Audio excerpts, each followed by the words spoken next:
হযরতে জিবরাইল আলাইহিস সালাম বলেন, আপনার কথা দিয়ে আমি কেন ডাকবো? আমার যখন মর্জি যাবে আবার তখন ডাকবো। হযরত ইব্রাহিম আলাইহিস সালাম বলে, আপনি যদি আমার মালিক রব আল্লাহকে ডাকেন, আমি ইব্রাহিম আমার অনেক গৃহপালিত পশু আছে, একবার যদি আমার আল্লাহর নাম নেন, আমি আমার গৃহপালিত পশুগুলো থেকে অর্ধেক পশু আপনাকে দিয়ে দেব। আমাদের আব্বা কত আল্লাহর প্রেমিক ছিল দেখে, আর আল্লাহ পরীক্ষা নিচ্ছে, একদিকে দিয়েছে আবার জিবরাইল পাঠিয়ে পরীক্ষা নিচ্ছে, একটা নাম শোনার জন্য, আল্লাহর নাম শোনার জন্য দিচ্ছি। আর আমাদের যুবকরা ইব্রাহিম নবীর সন্তান, এখন আমরা কোরআনের মাহফিল, আল্লাহর আলোচনার মাহফিল থেকে ছুটে পালাচ্ছি, আর ওইদিকে শয়তানের দল বসে আছে, ডাকছে আয়, খেলায় আয়, মেলায় আয়, যাত্রায় আয়, ফাংশনে আয়। যুবক, দুটোর মধ্যে একটা, দুনিয়া চাও মজা করে লাও, আর যদি বলো জান্নাত চাই, দুনিয়ায় একটু ধৈর্য ধরো, দেখো কোনটা করবে। আর এই দুনিয়া চাই তো দুনিয়ার মতো দুনিয়া লাও, একদম মজা করে লাও, আদানি আম্বানির মতো ঝেড়ে ঝুড়ে কোটি কোটি টাকার মালিক হয়ে ফুর্তি আনন্দ করো। কথা শুনছেন তো নাকি? তাতে এতিমের, গরিবের, বিধবার, দেশের কারো বাদ দিওনি, যার পরও খেয়ে যাও। আর আমাদের ছেলেগুলো তো না দুনিয়াও পাচ্ছে না আখিরাত পাচ্ছে। কি সব হতে পেরেছে নাকি আরবপতি? দুনিয়াও যাচ্ছে আখিরাতও যাচ্ছে। মনকে স্থির করো, দুনিয়া যদি চাও আখিরাত পাবে না, আর আখিরাত যদি চাও দুনিয়া একটু ধৈর্য ধরো। আব্বা জান ইব্রাহিম আলাইহিস সালামের কথা শুনে জিবরাইল আল্লাহু আকবার বললেন। আব্বা ঘর থেকে গিয়ে তার যেখানে ছিল গৃহপালিত পশু, সেখান থেকে নিয়ে এসে হাজার হাজার পশু হযরতে জিবরাইল সাল্লামকে দিয়ে দিলেন। জোরে বলুন সুবহানাল্লাহ। হযরতে জিবরাইল আলাইহিস সালাম এই পশুগুলোকে নিয়ে তিনি রওনা দিতে লেগেছে। এমন সময় ইব্রাহিম আলাইহিস সালাম আবার বলে উঠলেন, এ আল্লাহ পাকের বান্দারে, আরো একবার আমার আল্লাহর নাম লাও। ইব্রাহিম আলাইহিস সালামের কথা শুনে হযরতে জিবরাইল আলাইহিস সালাম বলতে লেগেছে, এবারে কি দেবেন? ওই সময় ইব্রাহিম সাল্লাম বলতে লেগেছে, বাকি যে অর্ধেক গৃহপালিত পশু রয়ে গেছে, আমার আল্লাহ আমাকে ভালোবেসে দিয়েছে, কিন্তু এগুলোর উপরে আমার কোনো টান নাই। অবালা পশু না খাওয়ালে গুনাহ হবে, তাই চরণ ভূমিতে নিয়ে যেতে হয়। এগুলো যদি না থাকে আরো বেশি বেশি আমার আল্লাহ ইবাদত করতে পারবো। আর আমরা তখন টাকা গোনাতেই ব্যস্ত। আমার নওজওয়ানেরা, হযরত ইব্রাহিম আলাইহিস সালাম মনে মনে অবাক হয়ে যাচ্ছে, কাকে আমি দুনিয়াদার বলেছিলাম, এ তো আল্লাহ পাকের প্রকৃত দিওয়ানা, আল্লাহ পাকের প্রকৃত মাহবুব। তাই হযরত জিবরাইল আলাইহিস সালাম আবার আল্লাহু আকবার বললেন। বাকি যে অর্ধেক গৃহপালিত পশু ছিল সব পণ্য নিয়ে এসে হযরত জিবরাইল আলাইহিস সালামের হাতে দিয়ে দেয়। কি মোহাব্বত দেখে। কিন্তু এটা পরীক্ষা অপর দিকে। তাহলে বাপকে পরীক্ষা নিয়েছে, ছেলেদের পরীক্ষা নেবে না? আল্লাহ কোরআনের মধ্যে বলছে, তোমরা কি মনে করো যে একটা বান্দা পরীক্ষা ছাড়া জান্নাত চলে যাবে? কিন্তু শুকরিয়া আদায় করো যে আমাদেরকে আল্লাহ হালকা হালকা পরীক্ষা নিচ্ছে। এই পরীক্ষা দিয়ে আমরা ফেল হয়ে যাচ্ছি। যে পরীক্ষা সাহাবাদের নিয়েছে, ওই পরীক্ষা যদি আমাদের নিত কি হতো? আব্বা জান ইব্রাহিম আলাইহিস সালামকে যখন নমরুদ আগুনে ফেলে দিল, আল্লাহ পাক জানিয়ে দিলেন আগুন আমার ইব্রাহিমের জন্য আরামদায়ক ফুলের বাগান হয়ে যায়।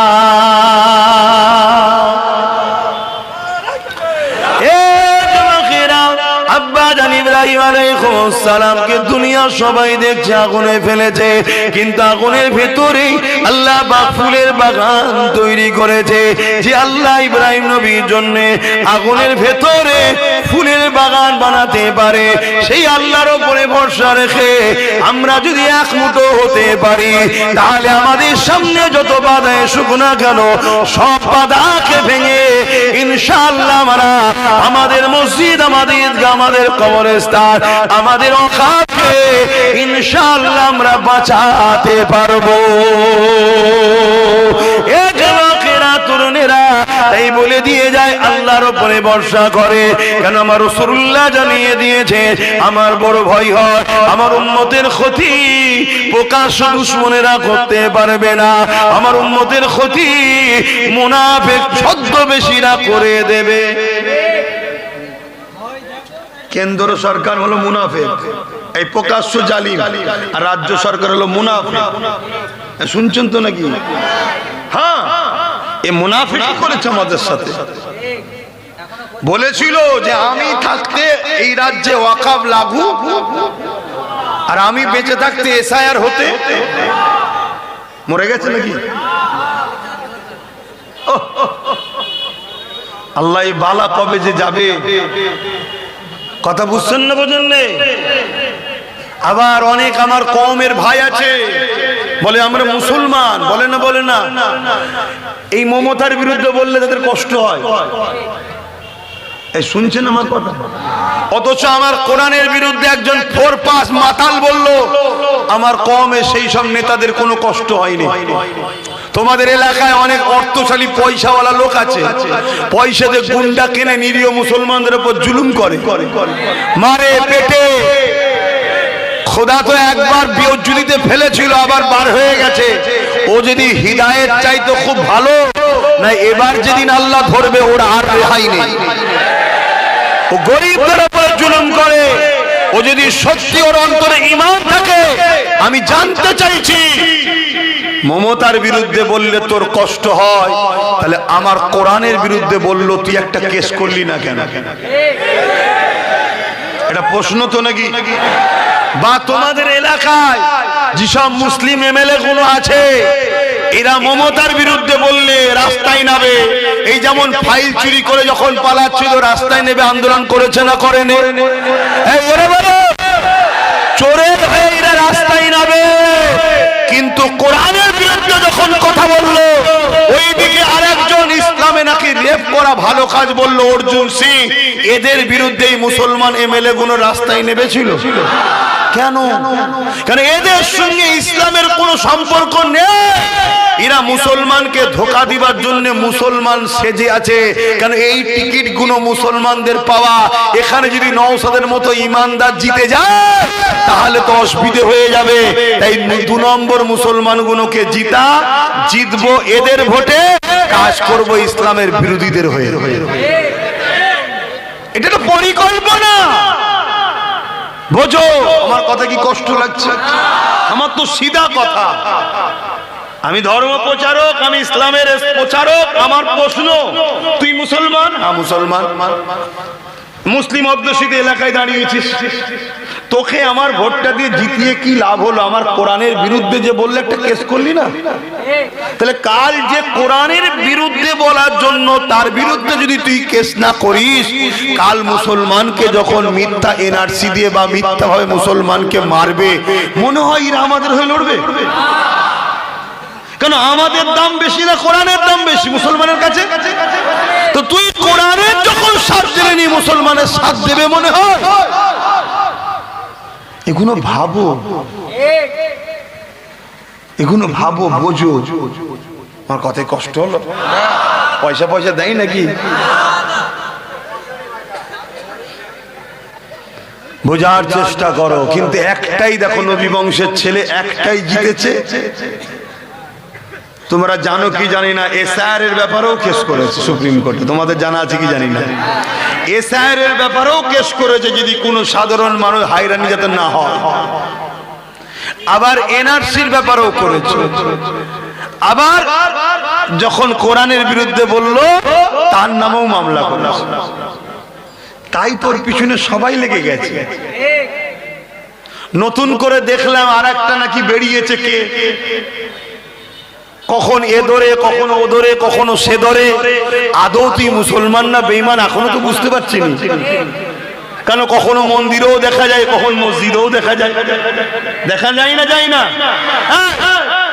হঠাৎ করে বলছে আমি মুসলিম দরদি হয়েছি, তো ভালো কথা, ভালো কথা, মুসলিম দরদি হওয়া তো ভালো, কিন্তু এসেই বলছে আমাকে হুজুর হতে হবে, আমাকে ইমাম বানাও। এই কথা শুনছেন না শুনেননি? একটু সন্দেহ আছে। হ্যাঁ, অতএব বেশি লাফালাফি করা ভালো নয়, একটু দেখে শুনে হাত ধরা দরকার। কি কেন আমরা এমন একটা জায়গায় দাঁড়িয়ে আছি, ভুল হাত ধরে ফেললেই চুলোতে ডাইরেক্ট গিয়ে পড়বে। আছো কোথায়? করাতে। আছো কোথায়? করাতে। কষ্ট না আরাম? উঠতে হবে না, হবে না, কিন্তু ওঠো। এমন লোকের হাত ধরে ওঠো সে যেন তুলে তোমাকে ডাঙাই না ভাই। এমন লোকের হাত ধরতে যাওনি ধরে নিয়ে যে করা থেকে। আমি কি বলছি বুঝছো তো? আচ্ছা, এত বুঝাই কেন জানো? তোমাদেরকে ভালোবাসি, রসুল পাক তোমাদেরকে ভালোবাসে, তাই তোমাদেরকে যদি আমি ভালোবাসি আমার বিশ্বাস নবী আমাকে শাফাআত করবে, তাই তোমাদেরকে ভালোবাসি, দাদা হুজুরের রুহানি আওলাদ তোমরা, তাই না? কি দরকার আছে দুটো প্লেন কথা বলে দিলে? আমার তো দাওয়াত আরো বাড়বে রে বাবা, ঠিক তো নাকি? আমার জলসায় বাধা হয় না, হয় না, কত বাধা। কখন এ ডাকছে ফোন করে, এদিকে আয়, ও বলছে এদিকে আয়, ও বলছে এদিকে আয়, এ বলছে 5 লাখ টাকা দিয়ে দিচ্ছি পুরো হুজুরের সেটআপ আমি এনে দেবো, ওইটাকে বাদ দে দে। বাবা তোদের আবার হুজুরের সেটআপও আছে? তার মানে বুঝতে পেরেছেন, সেই ব্রিটিশ আমলে একদল লোককে ব্রিটিশরা নিয়ে যে আন্দামান সেলুলার জেলে রেখেছে, কালা পানির শাস্তি দিয়েছে। আবার ব্রিটিশরা একদল মৌলানাদের ঘরে মাসে মাসে মাইনও দিত। ব্যাপারটা কি? কথা কিছু মাথায় ঢুকছে? আজকে যেটা ঘটছে এটা নতুন নয়। যদি নতুন হতো না হয় তোমরা বুঝতে পারো না, আলাদা কথা। তোমরা একটু পিছনে যাও না, ব্রিটিশদের পিরিয়ডে যাও। ব্রিটিশদের সময় এই ভারতবর্ষে আব্দুল আজিজ মুহাদ্দিস দেহলভী রাহমাতুল্লাহ আলাইহি যখন ফতোয়া দিল ব্রিটিশদের বিরুদ্ধে লড়াই করা ফরজ, ওই সময় ব্রিটিশরা দেখলো হাই সর্বনাশ, এবার তো টিকা মুশকিল, এবার তো টিকা মুশকিল। কেন? মুসলমান ফরজ তো করতেই হবে, নাই তো কবিরা গুনাহ হবে, জাহান্নামে যেতে হবে। তাহলে মুসলমান তো উঠে পড়ে লাগবে। ব্রিটিশ দেখলো আমার তো পিঠের চামড়া তুলে ফেলবে বারে, তা কি করা যায়? ব্রিটিশ চট ছেড়ে দিল। লুবি বক্তা, দুবি মলি সাহেব, লুবি মুফতি কে আছে দেখ, কার হুজুর হবার শখ আছে দেখ, একটু হুজুর থেকে মলি সাহেব ধর। কথা বুঝছেন না? বোঝেন? হ্যাঁ, হুজুরের বেলায় মুরগির রান, আমার বেলায় মুরগির ঠ্যাং, সে শুকনোটা ঠ্যাং খাওয়ার হুজুর কে আছে দেখ। কোন মুফতি সাহেবের লোভ আছে একটু হুজুর হবা দেখ, ধরে নিয়ে ওকে। ব্রিটিশরা চর পেটিয়ে দিল, সব ধরে ধরে ধরে ধরে খবর হয়ে গেল। ব্রিটিশ তাদেরকে পয়সা দিল, লিজাও লিজাও লিজাও। কি করতে হবে? আব্দুল আজিজ মুহাদ্দিস দেহলভীর বিরুদ্ধে ফতোয়া দাও। ও ভুলভাল বলছে, কোথায় আছে ব্রিটিশদের বিরুদ্ধে লড়াই করা ফরজ? কোরআন হাদিসের কোথায় আছে? ব্যাস, ফতোয়া শুরু হয়ে গেল। দুটো গ্রুপ হলো না, হলো না? জোরে বলেন। ঠিক তেমনই, ঠিক তেমনই ইতিহাস জানতে হবে। আজকে যখন আব্বাস সিদ্দিকী বলল দিদি মোদিকে ভোট দিয়া হারাম, ভোট দিলে ঈমান চলে যাবে, আমার বিরুদ্ধে একদল ফতোয়া দিয়েছে না, যায়নি? কোথা পেয়েছে, কি হয়েছে, সব বাজে কথা, এসব চলবে না, বলছে না, বলেন? সেদিন ব্রিটিশ টাকা দিয়েছিল, আজকে ব্রিটিশদের বোন ডেকেছে এইদিকে আয়, এলে টাকা লিজা, টাকা লিজা, টাকা লিজা, আব্বাসের বিরুদ্ধে বল, আব্বাসের বিরুদ্ধে বল, বলছে না, বলেন? তা আমি তো বলছি তোদের হাতে সব ক্ষমতা। আমার এই ফতোয়াকে কাটার জন্য ব্রিকেট একটা ডেট কর, আর আমি যাব, প্রমাণ করে দেবো দিদি মোদিকে যারা ভোট দেবে তারা বেঈমান জাহান্নামী হয়ে মরবে। আমি প্রমাণ করে দেবো। আজকে প্রমাণ করবে, একটু শুনবে? কারা কারা শুনতে চাও একটু হাত তুলে সাক্ষী দাও। শুনতে চাইছো? অসুবিধা নেই তোমার? যা করে খাচ্ছিলাম হুজুর খাওয়াটাও বন্ধ করে দেবে মনে হয়। কে বলেছে হুজুর বন্ধ করতে এসছে? তোর মন যাচ্ছে খেয়ে জাহান্নামে জানা, কিন্তু আমার বাপ, আমার মা, আমার ভাই, আমার বোনকে বুঝাবো না? বুঝাবো না?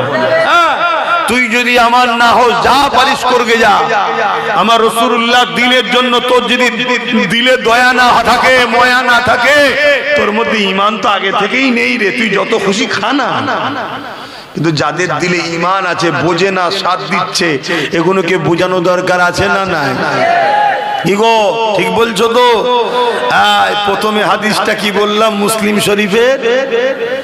অন্যায় দেখলে হাত দিয়ে রুখে দাও। অন্যায় দেখলে হাত দিয়ে বলুন রুখে দাও। যদি হাত দিয়ে রুখতে না পারো, মুখ দিয়ে অন্যায়ের প্রতিবাদ করো। যদি প্রতিবাদ করতে না পারো, অন্তর থেকে ঘৃণা করে দূরে সরে যাও। আর অন্তর থেকে ঘৃণা করে দূরে সরে যাওয়ার সময় রাসূল বললেন এটা হলো বড় দুর্বল ঈমান। বড় দুর্বল ঈমান, একদম ঈমানের কমজোরি আলামত হলো এটা, অন্তর থেকে ঘৃণা করে দূরে সরে যাওয়া। আর এর আগে আরো দুটো নমুনা কি আছে? হাত দিয়ে রুখবে নাই মুখ দিয়ে প্রতিবাদ করবে। দ্বিতীয় নম্বর কথা, বারে বারে ভাবি একা বসে নিরালাই রে, পাখি গুলি উড়ে যেতাম সোনার মদিনায় রে, সোনার মদিনায় রে। বুলবুলিরা কোথা যাও, উড়ে যাও কোথায় রে, আমার সালাম পৌঁছে দিও নবীজি রওজায় রে, নবীজি রওজায় রে। বারে বারে ভাবি একা বসে নিরালাই রে, পাখি গলে উড়ে যেতাম সোনার মদিনায় রে, সোনার মদিনায় রে। রহম করো গো আল্লাহ, ও দয়াময় রে, পাই জানো নবীর সাবাত, নবী মুস্তাফায় রে, নবী মুস্তাফায় রে। বারে বারে ভাবি একা বসে নিরালাই রে, পাখি গুলি উড়ে যেতাম সোনার মদিনায় রে, সোনার মদিনায় রে। আল্লাহুম্মা সাল্লি আলা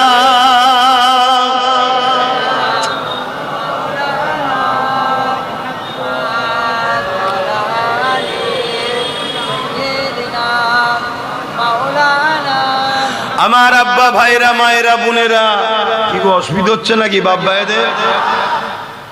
আমাদেরকে আল্লাহ পরীক্ষা নেবে না?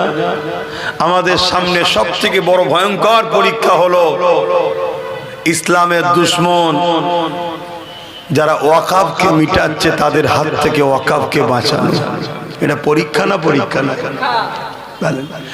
সেদিন আমার রাসূলুল্লাহর খাতমে নবুয়াতের বিরোধী করেছিল মুসাইলামাতুল কাজ্জাব। 10,000 সাহাবাদেরকে নিয়ে আমার রাসূলের সাহাবী হযরত আবু বকর সিদ্দিক খাতমে নবুয়াতের পক্ষে নিজের বুকে তাজা খুন ঢেলে দিয়ে আমার রাসূলের খাতমে নবুয়াতকে, মর্যাদাকে হেফাজতের জন্য লড়াই করেছিলেন। জোরে বলুন সুবহানাল্লাহ। আমি তো আপনাদেরকে বলবো না, আমরা যদি শুধু ঐক্যবদ্ধ হয়ে যেতে পারি, একতা হয়ে যেতে পারি, প্রতিটা গ্রামে গ্রামে যদি আমরা নিজেরা এক হয়ে যাই যে আমাদের কেউ দুশমন নয়, কেউ বন্ধু নয়, ওয়াকাবের যে দুশমন তারা আমাদের দুশমন। আমাদের দুশমন হিন্দু, আদিবাসী, দলিত, খ্রিস্টান, মতুয়া, এদের বিরুদ্ধে আমাদের লড়াই নয়। আমাদের লড়াই যারা আমার মসজিদকে মিটাতে চাইছে, মাদ্রাসা, কবরস্থান, ঈদগাহকে মিটাতে চাইছে, আমাদের লড়াই তার সাথে। তাই তো নাকি? তো বলুন, আল্লাহর ঘর, মসজিদ, মাদ্রাসা, ওয়াকাফকে বাঁচাবার জন্য লড়াই করার দরকার আছে না নাই? কারা লড়াই করতে রাজি আছেন একটু সাক্ষী দেন। লম্বা করে হাত তোলেন। আলহামদুলিল্লাহ, কেউ হাত তুলতে বাকি নেই তো? আল্লাহ কবুল করেন, আল্লাহ জান্নাত নসিব করে, বলুন আল্লাহুম্মা আমিন। মনে রাখবেন, আমাদের আব্বা জান ইব্রাহিম আলাইহিস সালামকে আল্লাহ আগুনে ফেলে পরীক্ষা নিয়েছিল। জানেন তো ইতিহাস?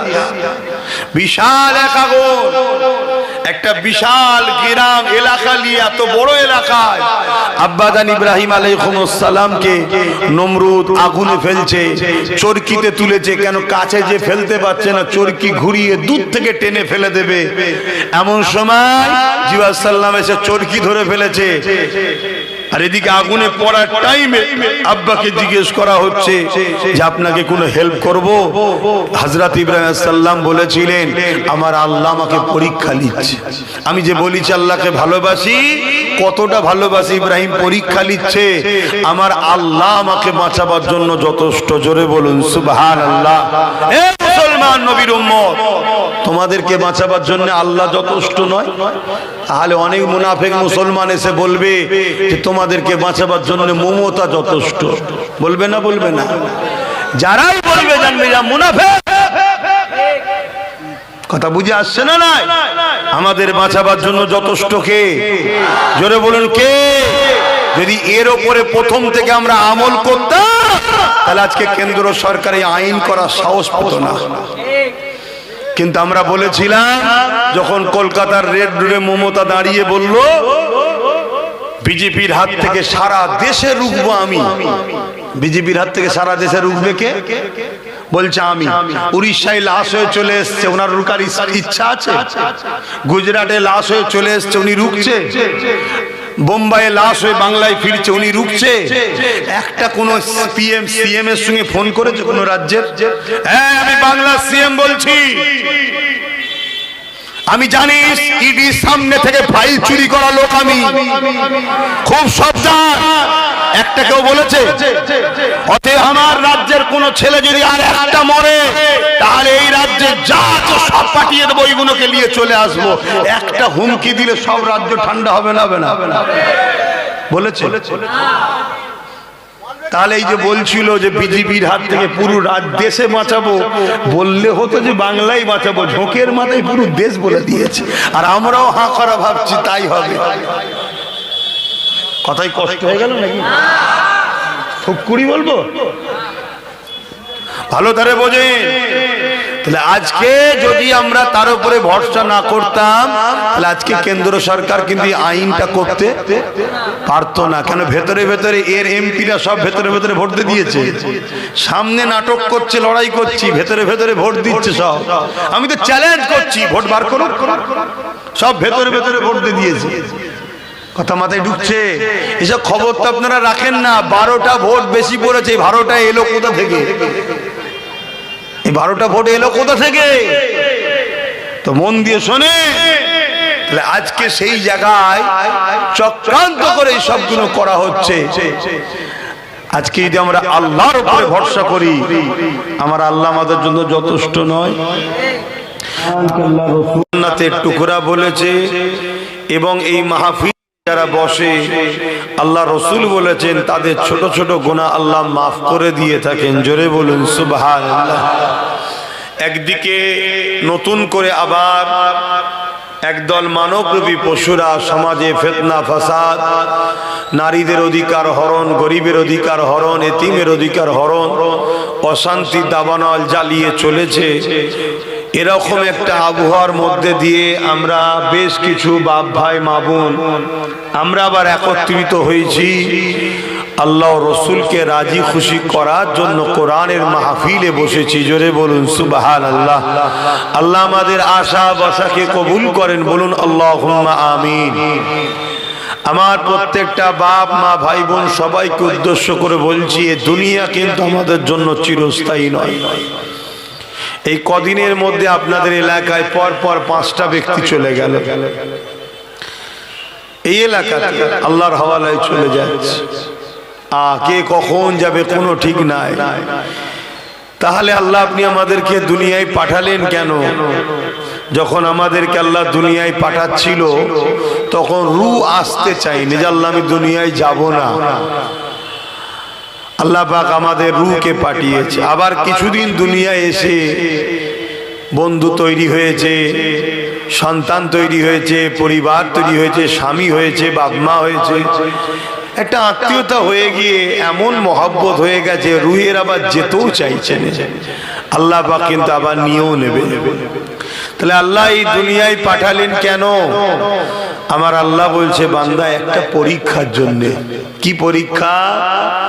এই দুনিয়ায় তোদেরকে আমি রাখবো, কাউকে আমি আল্লাহ সুখ দিয়ে, কাউকে দুঃখ দিয়ে, কাউকে নিরাপদে, কাউকে ভীত সন্ত্রস্ত করে, কারো জিনিসপত্র ক্ষতি করে, বিভিন্ন ভাবে এক কথাই আমি আল্লাহ তোদেরকে পরীক্ষা নেব যে তোরা আমাকে সবার উপরে প্রাধান্য দিস কিনা। এটা হলো পরীক্ষা। অতএব যে কোনো ক্ষেত্রে যে কোনো সময়ে আমরা যদি সব ক্ষেত্রে আল্লাহকে প্রাধান্য দিই, আল্লাহ বলছেন তাহলে আমি তোদেরকে দুনিয়া থেকে তুলে চির শান্তির মেহমান খানা জান্নাত দেবো। জোরে বলুন সুবহানাল্লাহ। এটাই হলো আমাদের পরীক্ষা। অতএব এই দুনিয়াতে মুসা নবীও এসেছে, আবু জেহেলও এসেছে, ফেরাউন এসেছে, ইব্রাহিম নবী এসেছে, নমরুদ এসেছে, সাদ্দাত এসেছে, নবী সুলাইমান আলাইহিস সালাম আল্লাহ তিনাকেও পাঠিয়েছে, পুরো পৃথিবীর বাদশা করেছিলেন। আবার আমাদের নবী নূর নবী দয়ার নবী এসেছেন। আবার আবু জেহেল উতবা সাইবা আবু লাহাব উমাইয়া তাদেরকেও আল্লাহ পাঠিয়েছে। অতএব যুগে যুগে একটা হক দল আর একটা না হক দল থাকবে। যারা আল্লাহকে সবকিছুর উপরে প্রাধান্য দিয়েছে তারা হলো হক দল। আর যারা দুনিয়ায় কিছুদিনের দুনিয়ার জন্য আল্লাহ ভুলে রসুল ভুলে এই দুনিয়ার মায়াজালে জড়িয়ে গেছে, এরা হলো শয়তানের অনুসারী হয়েছে, এরা হলো ধ্বংসপ্রাপ্ত। আমরা মনে করি প্রকৃত সাকসেসফুল গাড়ি বাড়ি টাকা পয়সা হবে, এটাই হলো প্রকৃত সাকসেসফুল। প্রকৃত সাকসেসফুল হলো সে কবরে যে হাসবে। জোরে বলুন সুবহানাল্লাহ। প্রকৃত সাকসেসফুল সে যে আরশে আজিমের ছায়া ময়দানে মাশরে পাবে, যাকে দেখিয়ে আল্লাহ ফেরেশতাদের বলবে দেখ আমার বান্দাকে টাকা দিয়েছিলাম, গাড়ি দিয়েছিলাম, বাড়ি দিয়েছিলাম, যৌবন দিয়েছিলাম, তাকত দিয়েছিলাম, আমার বান্দিকে রূপ দিয়েছিলাম, সৌন্দর্য করেছিলাম, সব থাকার পরও বান্দা বান্দি ওই কাজে পা বাড়াইনি যে কাজে আমি নারাজ ছিলাম। ফেরেশতাদের দেখিয়ে দেখিয়ে আল্লাহ বলবে প্রকৃত সাকসেসফুল তো তারা যাদের ঠিকানা জান্নাতে হবে। আর দুনিয়ায় আমার আল্লাহ বলেছেন দুনিয়ায় তোমরা রহমানের দল ছেড়ে দিয়ে শয়তানের দলে থাকবে, আর পরকালে তোমরা জান্নাতের আশা করবে, এর চেয়ে বড় বোকামি আর কিছু হবে না। আল্লাহ যাকে দুনিয়া দেয় আখিরাত তাকে দেবে না, আর যাকে আল্লাহ আখিরাত দেয় দুনিয়া তাকে দেবে না। অতএব এই দুনিয়া শুধুমাত্র একটা পরীক্ষার জায়গা। এই পরীক্ষা যুগে যুগে নিয়েছে। তবে মনে রাখবেন এই পরীক্ষাতে আমাদের আব্বাজান ইব্রাহিম আলাইহিস সালামকেও আল্লাহ পরীক্ষা নিয়েছে। কি কঠিন পরীক্ষা! একদিকে আব্বাজান ইব্রাহিম আলাইহিস সালামকে আল্লাহ বিশাল বড় ধনী করেছিলেন, জমিদার করেছিলেন। আমাদের বাপ, আপনাদেরও বাপ, আপনারা সব নবীর আওলাদ, কত নসিব বড়। হযরত ইব্রাহিম আলাইহিস সালাম মুসলিম জাতির পিতা, একদিকে বিশাল ধনী আল্লাহ করেছে, কিন্তু ধন দৌলত ইব্রাহিম নবীর অন্তর থেকে আল্লাহ ভুলাতে পারে না। ধনী হওয়া খারাপ নয়, ধনী হয়ে যদি আল্লাহ ভুলা হয়ে যায় ওই ধনীটাই হলো অভিশাপ। যে ধন দৌলত তোমাকে আল্লাহ থেকে সরিয়ে দেয় ওই ধন দৌলত তোমার জন্য অভিশাপ। ধনী হওয়া খারাপ নয়। তা ইব্রাহিম আলাইহিস সালাম তৎকালীন সময় আরবে গৃহপালিত পশু লালন পালন করাটাই ছিল তাদের জীবিকা। হাজার হাজার গৃহপালিত পশু ছিল আব্বাজান ইব্রাহিম আলাইহিস সালামের, সেগুলোকে লালন পালন করার জন্য চরণ ভূমিতে ঘোরাচ্ছে। হযরতে জিবরাইল আলাইহিস সালাম আল্লাহকে বলছে, আল্লাহ আপনি ইব্রাহিম নবীকে আপনার খলিল বলেছেন, আপনার বন্ধু বলেছেন, আরে ইব্রাহিম দেখুন দুনিয়াদার। আল্লাহ বলছে কেন? দেখেন না হাজার হাজার গৃহপালিত পশুলের চরণ ভূমিতে ঘুরছে। আল্লাহ বললেন, এ জিবরাইল, আমার বন্ধুর উপরে এত বড় কথা তুমি বললে? আমার ইব্রাহিমকে আমি হাজার হাজার গৃহপালিত পশু দিয়েছি ঠিকই, কিন্তু আমার ইব্রাহিমের অন্তরে একটা পশুর লোভ লালসা বা পশু গৃহ পশুর উপরে ধন দৌলতের উপরে আমার ইব্রাহিমের অন্তর জমে যায়নি। আমার ইব্রাহিমের অন্তরে আমি আল্লাহ, আমি আছি। জোরে বলুন সুবহানাল্লাহ। হযরতে জিবরাইল আলাইহিস সালামকে আল্লাহ বলছেন, তোমার যদি মনে হয় আমার ইব্রাহিমকে পরীক্ষা নিবার তো যাও, গিয়ে দেখো। হযরতে জিবরাইল আলাইহিস সালাম মানুষের সোরাত ধরে দুনিয়ায় এসেছে। এসে ইব্রাহিম নবীর বাড়ির সামনে দিয়ে যাচ্ছে আর জবানে বলেছে আল্লাহু আকবার। ইব্রাহিম নবী ঘরে ছিলেন, ছুটে বাহির হয়ে এসে বলছে, কে আমার আল্লাহকে ডাকলেন? জিবরাইল আলাইহিস সালাম তখন মানুষের সুরাতে, তিনি তখন বললেন, কেন আমি ডেকেছি, আরো একবার ডাকেন।